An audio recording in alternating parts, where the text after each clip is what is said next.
रब्बी शहली सदरी व यसिरली अमरी वहलुल उक़्दतम मिन लिसानी यफ़क़हू क़ौली। अल्हम्दुलिल्लाह, मैं राहिला सलीम डॉक्टर मोहम्मद सलीम की वाइफ हूँ। अल्हम्दुलिल्लाह, हम लोग भोपाल से बिलोंग करते हैं। मेरे हस्बैंड ने पहले इस्लाम कबूल किया, एक जैन फैमिली से बिलोंग करते हैं। मैं अग्रवाल फैमिली से थी।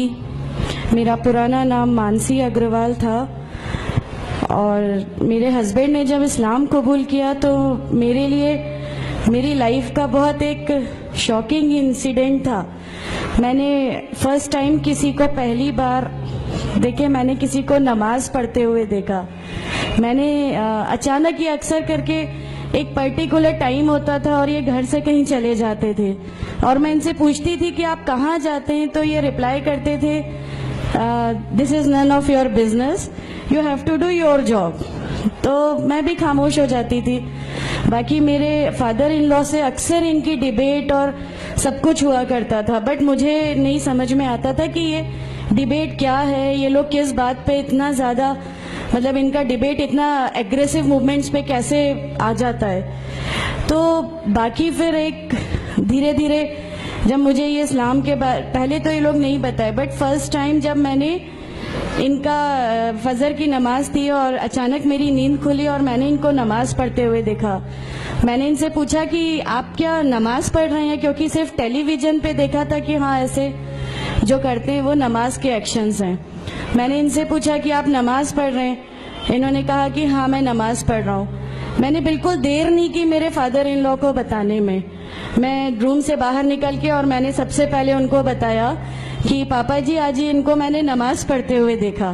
तो उन्होंने मुझसे कहा कि ठीक है, खामोश रहो, अभी किसी से कहना नहीं, हम देखेंगे क्या कर सकते हैं। अब वो जो मेरी लाइफ का मोमेंट था, वहाँ से मेरे को ऐसा लगा कि ये क्या हुआ, मतलब ये क्या कर रहे हैं, ऐसा क्यों कर रहे हैं, ये कहीं ये किसी ऐसे व्यक्ति से तो नहीं मिल गए जो इनको टेररिज्म की तरफ ले जा रहा है और ये ऐसी चीज़ों में तो नहीं इन्वॉल्व हो जाएंगे। एक बहुत बड़ा डर जो मेरे अंदर था वो, और on that time I was pregnant, तो मेरे को एक बहुत खलबली सी लगी रहती थी कि ये क्या चल रहा है, ये क्या चल रहा है। फिर धीरे धीरे करके जब मैं इनकी बुक्स वगैरह जो अलमीरा में रखी रहती थी वो मैं पढ़ने लगी और ढूंढने लगी। ये छुपा के रखा करते थे और मुझे जब भी कोई बुक मिलती थी तो फिर मैं उसको पढ़ने लगी। तो मुझे उसमें ऐसा कुछ लगता ज़रूर था कि पता नहीं कुछ है, कोई डिफरेंट चीज़ है, क्योंकि मैंने देखा कि इनके अखलाक, इनकी सब चीज़ें बिल्कुल चेंज हो गई। जो ये पहले थे उससे ये बिल्कुल अलग हो गए। तो मुझे ऐसा पर्सनली लगता था कि इस प्लेटफॉर्म ने इनको ऐसा क्या दिया जो मेरे हस्बैंड को बिल्कुल चेंज करके रख दिया। मतलब अल्हम्दुलिल्लाह ये उस समय कोशिश करते थे कि जो नबी की सुन्नतें हैं, जो हमारे नबी सल्लल्लाहु अलैहि वसल्लम ने किया, अपनी वाइफ की मदद करना, अपनी वाइफ के साथ किस तरह उसके हुकूक की अदायगी करना, ये सब कुछ वहाँ अल्हम्दुलिल्लाह करने लगे। और मुझे जो इनका ये ड्रास्टिकल चेंज था, जो इनको इस प्लेटफॉर्म पे आए हुए 6 मंथ्स या 1 ईयर हुआ होगा, वो देख के मेरे लिए एक बहुत बड़ा मीनिंग, एक सरप्राइज था कि ये क्या हुआ। फिर उसके बाद मुझे लगा कि नहीं, मैं भी अब इसको जानती हूँ, मैं भी अब पढ़ूंगी। और फिर मैं अपने फादर इन लॉ और इनकी डिबेट सुनने लगी। तो जैनिज्म में गॉड कॉन्सेप्ट है ही नहीं। हर वो व्यक्ति जो बहुत ज़्यादा इल्म हासिल कर लेता है, बहुत ज़्यादा नॉलेज हासिल कर लेता है, तो वो एक लिमिट पर आकर नऊज़ुबिल्लाह गॉड का वो मुकाम हासिल कर लेता है और लोग उसी की फिर पूजा करने लगते हैं, उसी की वर्कशिप करने लगते हैं। तो मेरे दिमाग में, मैं अग्रवाल फैमिली से थी, तो मेरे दिमाग में था कि नहीं, हमारे जो भगवान है वो 3-4 हाथ वाले हैं, इनका क्या एक ही गॉड है जिसको जाके आपको पूजना है। तो नहीं, मैं इनसे तो कुछ नहीं मांगूंगी, 3-4 हाथ वाले भगवान ही होते हैं, ये नहीं कुछ वो ऐसा रखते। तो वहां से एक थोड़ा सा डिस्ट्रैक्शन मेरे को गॉड कॉन्सेप्ट का आया। और ईश्वर है जो इस दुनिया को चला रहा है, ये हमेशा मेरे एक जहन में रहता था। तो मुझे मेरे फादर इन लॉ कहीं ना कहीं उस प्लेटफॉर्म पे आके गलत लगने लगे कि नहीं, ये जो कह रहे हैं वो सही है और इनकी जो डिबेट है उसका एंड जो है वो ये सही है। फिर धीरे धीरे करके मुझे इनकी चीज़ों पे यकीन आने लगा अल्हम्दुलिल्लाह। फिर हमारे एक फैमिली फ्रेंड है, उनके यहाँ ये मुझे ले गए। वहाँ पर किसी ने मुझसे कहा कि मैं बहुत बुजुर्ग हो चुका हूँ, कलीम सिद्दीकी शायद है, कलीम सिद्दीकी साहब है, मुझे उनका नाम ध्यान नहीं है अच्छे से। बट उन्होंने मुझसे कहा बेटा मैं बहुत बुजुर्ग हो चुका हूँ, मैं चाहता हूँ तुम कलमा पढ़ लो, मेरी जिंदगी रहे ना रहे, मैं आपसे मिलूं ना मिलूं, तो आप कलमा पढ़ लो। तो अल्हम्दुलिल्लाह मैंने कलमा पढ़ लिया। कलमा पढ़ने के बाद भी जब हम घर लौट रहे थे तो मैंने इनसे कहा कि मैंने सिर्फ अभी कलमा पढ़ा, अभी आप ये मत समझिएगा कि मेरे को सब समझ में आ गया और मैं इस चीज को मान लूंगी। इन्होंने कहा नहीं, तुम्हारी मर्जी, किसी में कोई फोर्स नहीं है। तो अल्हम्दुलिल्लाह अल्लाह ताला का एहसान है, उस कलमे की ताकत थी।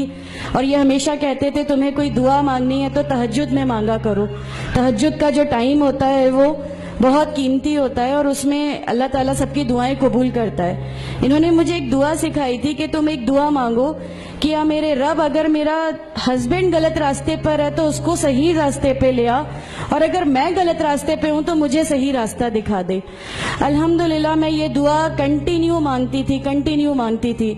एक बार मेरी नींद अल्हम्दुलिल्लाह तहज्जुद में खुली और बस मैं नॉर्मल जैसे एक ध्यान करते हैं वैसा मैं बैठ गई और अपने आप अचानक दिल चाहा कि बस सजदा करूं। मेरी जिंदगी का वो पहला सजदा था और उस बहुत लंबा सजदा था और उस सजदे में मैंने मेरे रब से क्या क्या मांग लिया मुझे भी नहीं याद है। और उस समय मुझे ऐसा फील हो रहा था जैसे अल्लाह ताला खुद मुझसे बात कर रहा है, अल्लाह मेरे सवालों का जवाब खुद दे रहा है। अल्हम्दुलिल्लाह बस उसके बाद तो ऐसा लगा कि नहीं, इस्लाम हक है और इस्लाम पे ही चलना है।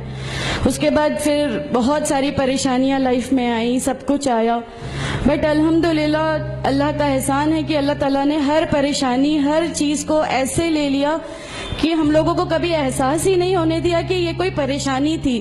ऐसा लगा कि अल्लाह की पूरी राह में हम लोगों को रिवार्ड ही मिलना है इस चीज का और अल्लाह हमें इसका रिवार्ड ही देता चला जाएगा। अल्हम्दुलिल्लाह बस उस समय से शुरुआत हुई थी दीन इस्लाम की। अल्हम्दुलिल्लाह आगे चल के परेशानियां, तकलीफें हर रिवर्ट की जिंदगी में आती हैं, लेकिन मैं हर रिवर्ट बहन से ये कहना चाहती हूँ कि अल्लाह की खातिर आप लोग इस दीन में आए हैं, किसी और चीज के लिए नहीं आए। तो अल्लाह ही की खातिर इन परेशानियों को भी झेलिए, अल्लाह ही की खातिर झेलिए। अल्लाह ताला अगर आप लोगों से, माशाअल्लाह मैं जब घर से निकली, जब हमारे फादर इन लॉ ने हमें घर से निकाला, मेरे बच्चे की, छोटा बच्चा था, छोटे वाले की सिर्फ एक दूध की बोतल थी, इसके अलावा कुछ भी नहीं था। मैं जॉब करती थी, मैंने अपने छोटे बेटे को माँ के यहाँ छोड़ के जाया करती थी। मेरे मम्मी पापा बहुत ज्यादा मतलब हम लोगों से डिटैच नहीं हुए थे, एक मोहब्बत थी उनको हमसे, तो उस मोहब्बत के कारण मतलब उन लोगों ने कभी हमारा उस लेवल तक अपोज नहीं किया जो इन लॉज की तरफ से आया। तो जब मैं मेरे मायके गई और मैंने अपने बच्चे को लिया और मैंने कहा कि माँ हमने वो घर छोड़ दिया, हमें उस घर से उन लोग निकाले, ऐसा करके माँ है बहुत रोई, तुम लोग क्यों ऐसा कर रहे हो, क्या करोगे, कैसे रहोगे, दोनों छोटे बच्चे हैं, क्या होगा।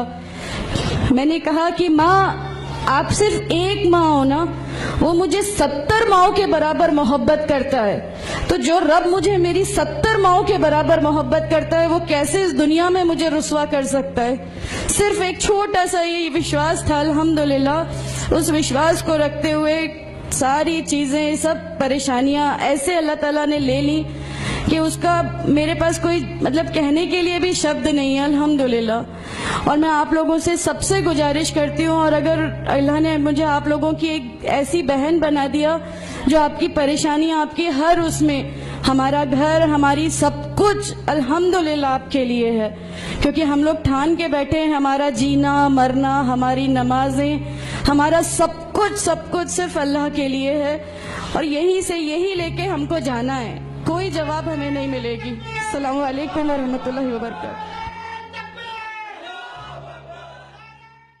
अगर आपको हमारी ये वीडियो पसंद आई है तो हमारी इस वीडियो को ज़रूर लाइक कीजिए और हमारे इस चैनल को सब्सक्राइब कीजिए आने वाले हर वीडियो की नोटिफिकेशंस पाने के लिए।